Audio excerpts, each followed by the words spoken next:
खुलुमबाय लोगोफोर, आं दिनै दोंसे खन्थाइ लानानै फैलायबाय। बे खन्थाइखौ सुजुदों बिथां गोहोसार नार्जारि। खन्थाइनि मुं फैमाल। दानिया बिथांनि खन्थाइखौ जागायलांसिगोन जों जयै लोगोफोर खोनासंलांदिनि। सिमां आंनि थगायजालांबाय, मिजिं आंनि मिनिजाबाय, सहायनो हाया आं थावरिनो, आंनि साननाय सिमां जाफुङैनि। मा सानो मा जागोन जेबो बुंस'नो हाया, मा फोरमायगोन मा जागोन जेबो मिन्थिस'आ।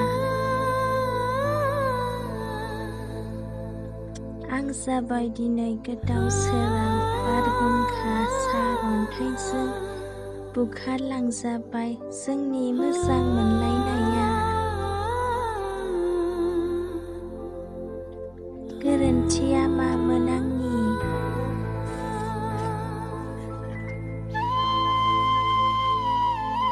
मा दायनि साजा मोनखो आं?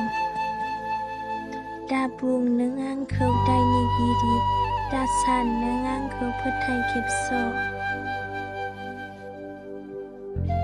सानदोंमोन आंबो नोंजों थानो संसार जानो, नोंजों जुलि जानानै गंसे गोजोन देरा लुनो। गासिबो सिमाङानो बायफ्लेलांबाय, थेर बेथेर जालांबाय गासिबो साननाय। दिनै फैमाल जानानैसो थांबाय। खन्थाइया एसेनोसै, गोजोन्थों।